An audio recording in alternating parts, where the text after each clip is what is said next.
Today the government is announcing 5 immediate actions to expand the support available for people sleeping rough. Homelessness is a real problem in our cities, and it has been a problem in New Zealand, if we're honest, for many decades. It is rooted in our broken housing system, and it becomes more severe during challenging economic times. It's difficult to get accurate numbers on the number of people sleeping rough without shelter, but we know it exists. New Zealanders, Aucklanders, Hamiltonians, Wellingtonians, Cantabrians see it, and we are determined to take action. We're announcing 5 immediate actions aimed at getting rough sleepers on our streets into stable housing. The first and the most important is to expand the Housing First program. Housing First is a successful program, evidence-based, based on international evidence and overseas models, started under the previous national government. It supports people experiencing chronic homelessness into permanent housing and provides tailored support for those people to make sure they can get the support that they need. We're announcing today that we're funding, as a government, an additional 300 social homes for Housing First, effective immediately, and the focus for those homes will be rough sleepers. So the 300 extra social houses will be earmarked for people who are sleeping rough.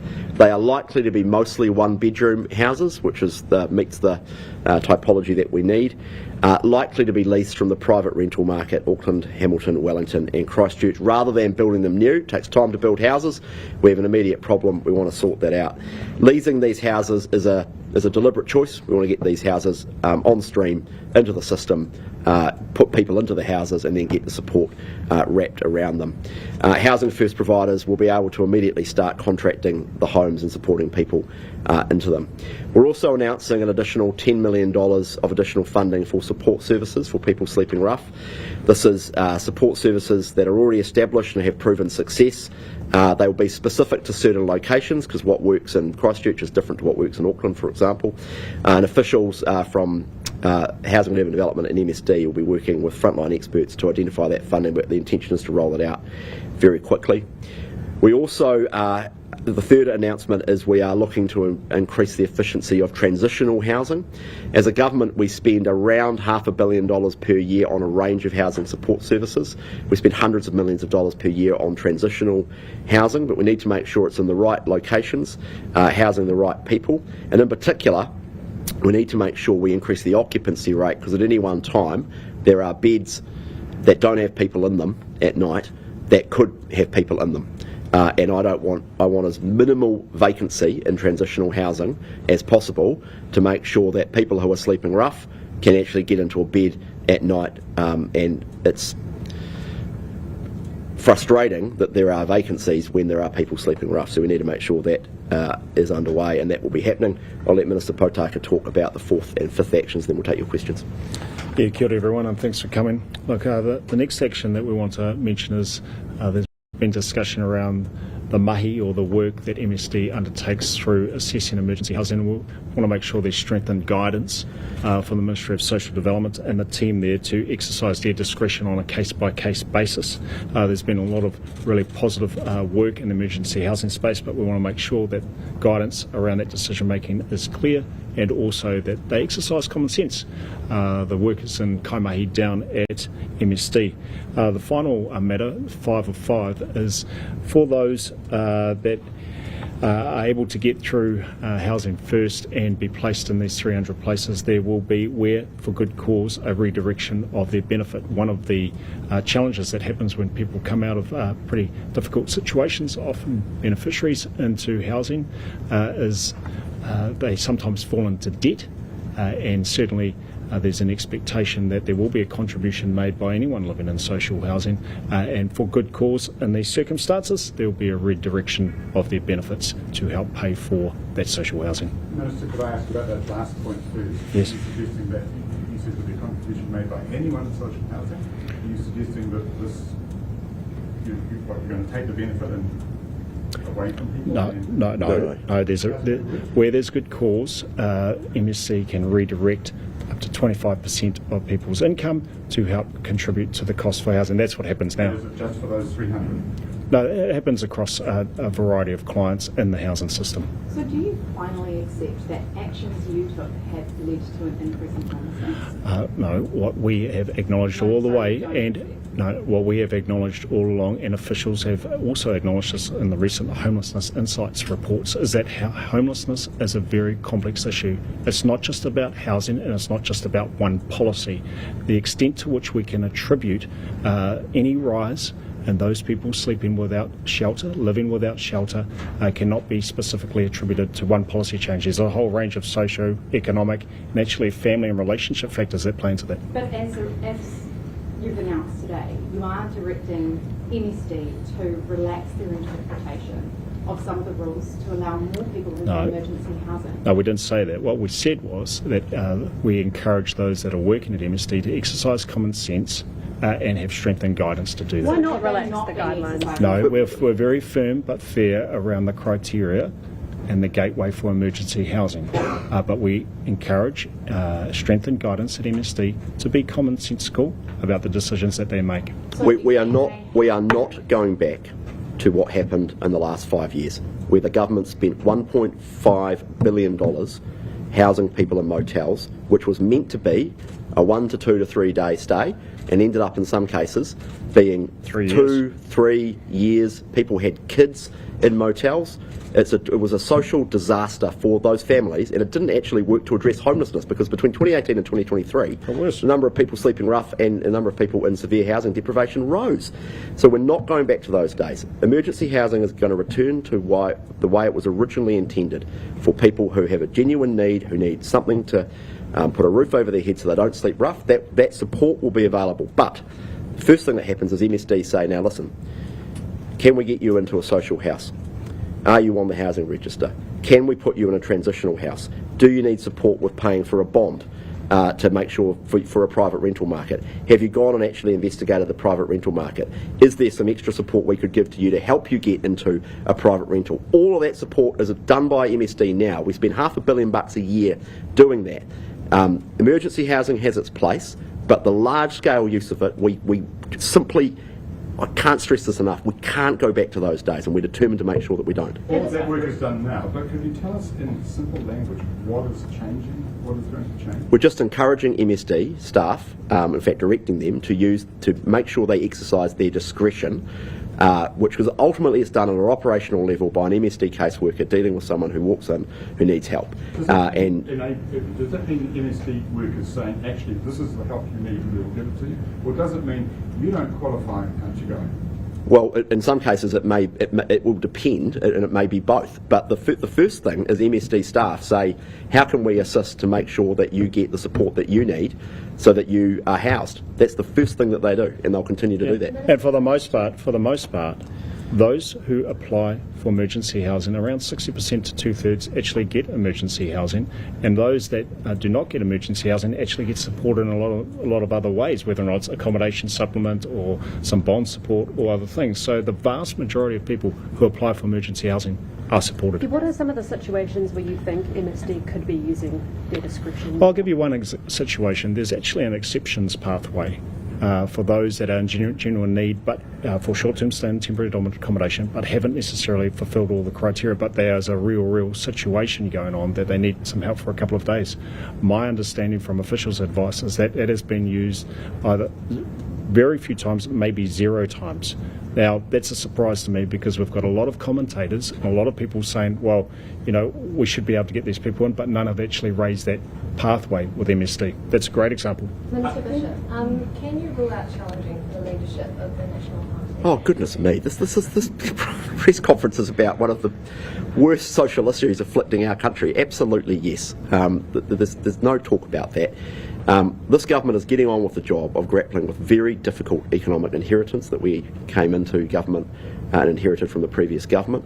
And we are getting on with tackling long-term challenges that New Zealand has put in the too hard basket for far too long, one of which, by the way, I have the privilege of working on with Minister Potaka, which is housing. And that's my absolute priority, is fixing our housing crisis, building a much more effective transport system, and building a long-term infrastructure plan to make this country a much more effective and productive place. Why do you want to deal with the vacancy? Well, there isn't a vacancy. This whole thing is there isn't a vacancy. The Prime Minister Christopher Luxon is doing an excellent job, and I fully support him. Does he have the support of the caucus? Because While it's been a we're public on this, and again, keen to get back to housing, but can you 100% guarantee that Christopher Luxon will be the leader going into the next election? Absolutely. He's the Prime Minister of this country, doing an excellent job in tough international times and tough domestic times. No one pretends life is easy out there for New Zealanders at the moment. It isn't.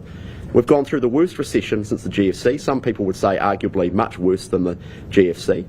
We inherited an appalling economic record from the Labour Party in 2023, with high inflation, with record spending, record debt. We've had to get the situation under control, and I'm not pretending that life is easy out there for people. It isn't. It absolutely isn't. But we are making the long-term structural changes to this economy to set us up for growth. And that is a challenging time for many people, and it is difficult. And we need to be upfront and honest about the challenges that this economy faces, but we are doing the right things for New Zealand's long-term future.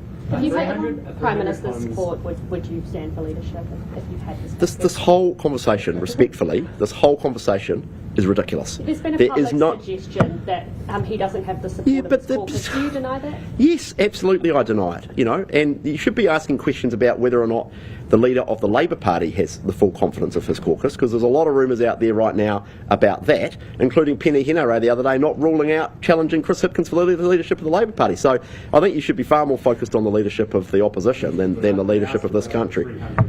Yes. Yes, let's get back to focus. Good idea. They're going to get this privately. Yes. How is the wraparound care of Housing First going to operate? The Housing First works in two ways. One is it's in the name, like the point is to get someone into a house first, and the whole model of care is that you can't provide social support and maybe addiction treatment, for example, or maybe mental health support.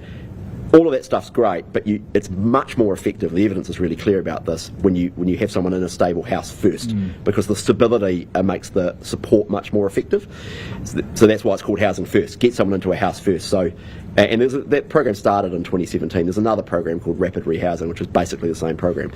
And so the 300 homes will be very quickly available. We'll be working with the Housing First providers that we already fund and contract on the ground.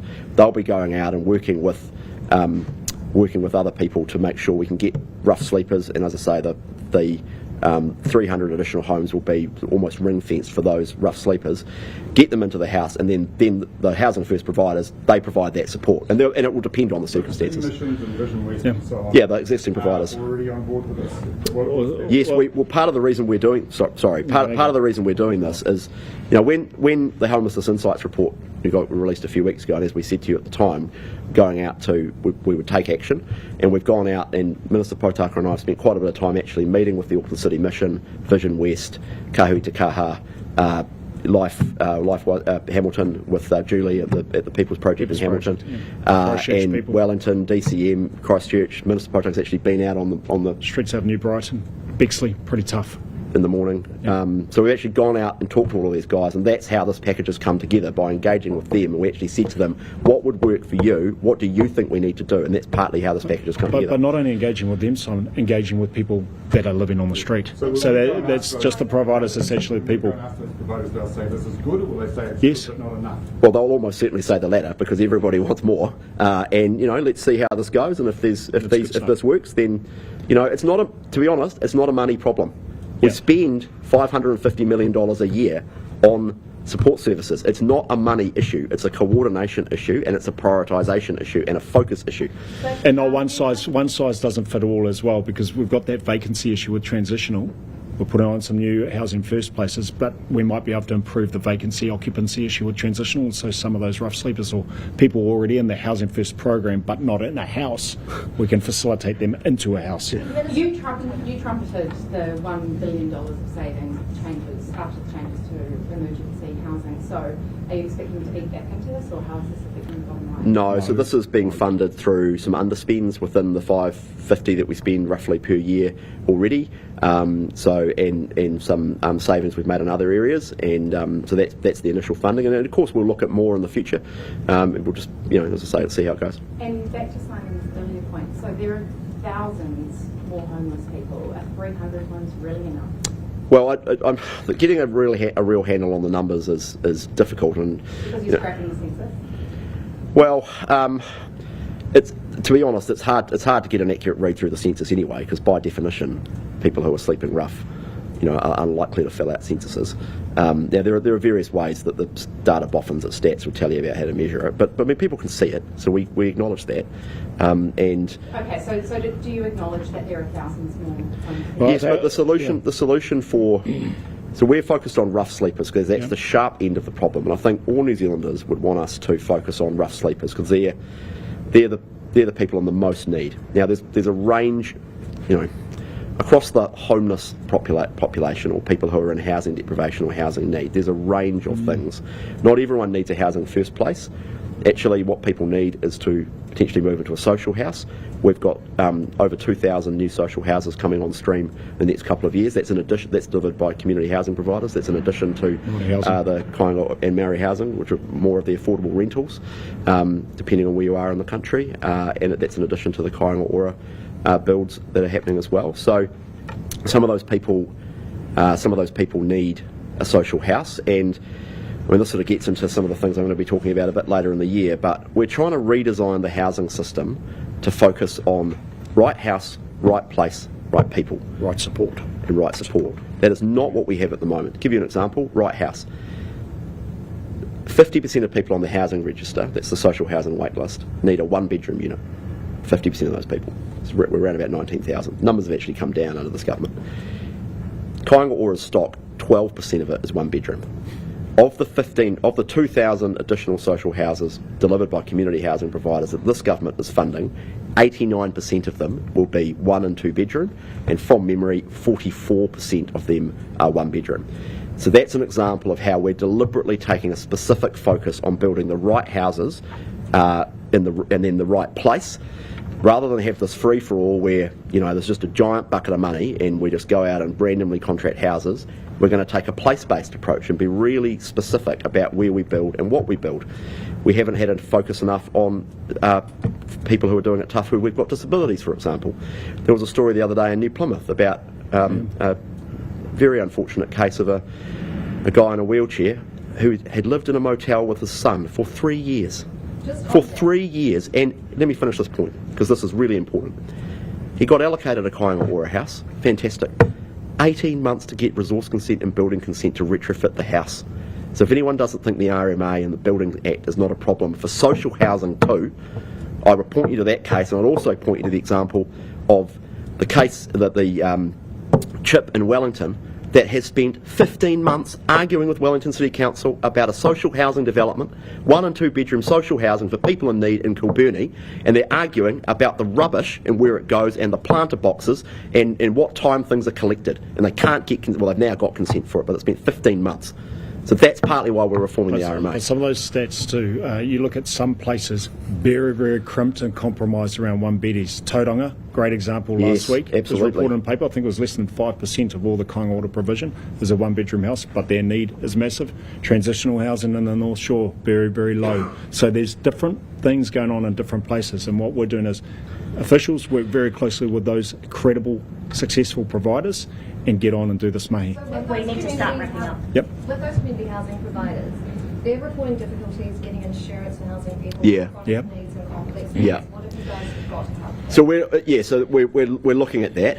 That has come through as an issue. It's not an easy problem to solve, and it's not clear, to be honest, on the extent of the problem. So we're just working our way through that. What we will do what is required to be done to solve that problem, but we're just taking some advice on it. We have heard that from people on the ground, Yeah. even people in places as fantastic as Hamilton. And we are looking at how we can tautoko support that. Yeah, so following the Homelessness Insights report, the government sought advice from the sector and Yes. from community housing providers. We've had some tell us you've gone silent on them after seeking their advice. What's happened there? Well, we've made the announcement today. That's what's happened. They've been briefed in advance of this announcement over the last couple of days. We haven't gone silent. I mean, we've gone out and talked to them. We've come up with the policy package and we've briefed them, and now we've announced it. So Yeah. Do you confident in that communication, line of communication? Well, personally, we engage with some of the main providers around the country on a regular basis. Yes. We're talking about weekly, fortnightly. Yes. I had a great experience going out to youth transitional with Mahira Mahi, Mātehuru, to Otahu recently. We get around. Yeah. I mean, I haven't got on the phone in the last couple of weeks, but as you may have noticed, there's been a few other things on. I've been away as well, so Last question, please.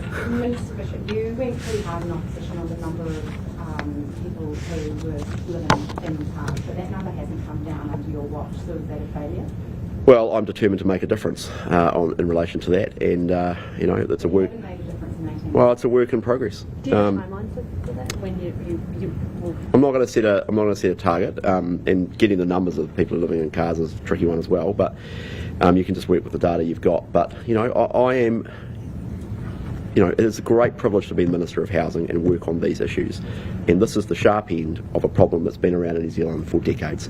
And we've got to change the system. That's today is about rough sleepers and the announcement we're making there. But the social housing system is really clear, is not working well enough for people in need, and that's why we're changing it, and I'm driving through that change. We'll have more to say about that in the next couple of months. Being in a position now, have you realised maybe you're a bit hard on the opposition, it's actually a more complex problem than you thought? No. I've never denied it's a complex problem, but actually part of the problem was they designed simplistic solutions to complex problems, emergency housing being the paradigmatic example of that, right? So they just made it a free-for-all, anyone could get it, people moved around the country to access the grants, which is why we ended up with people living in poverty in motels on Fenton Street in Rotorua, living in fear, while a private security contractor, ran the joint.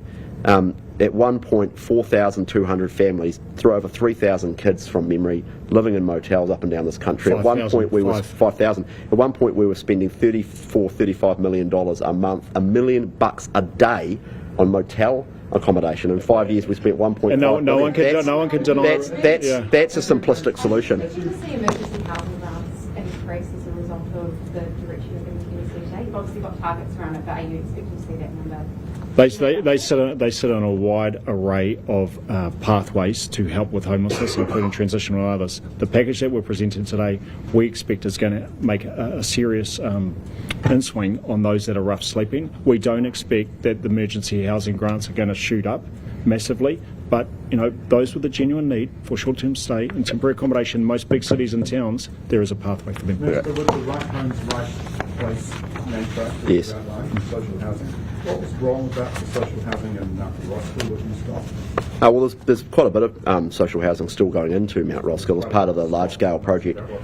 Oh, well, in terms of that, so that's a large-scale project, which is actually partly social housing. It's actually market-led affordable or market-led housing. So it gets confusing for people, and I understand that, partly because Kāinga Ora is both a social housing tenant and developer, but at the same time, the last government gave them this job of being a huge developer of market housing.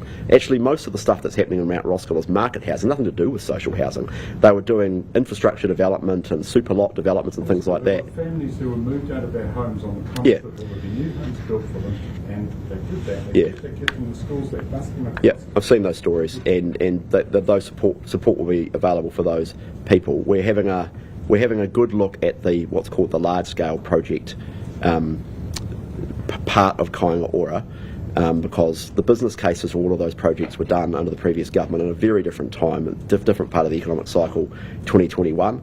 In most cases, the infrastructure costs have proven to be vastly in excess of what they thought they would be at the time. The last government actually themselves took out some of the savings from the program, and we've done the same. So we're having we don't have to get into it today, but we're having a good look at all of those super lot projects. But some of them have been really successful. The Northcote development, for example, has been really successful. It's now largely complete. Others are far less advanced, like the Mangere one. They haven't even started, and so we're having a good look at that one to try and make sure we deliver the right sort of housing. Thank you. Thanks. Appreciate it. Thank you. I'm doing story on camera. I'd like to talk to the Minister about that.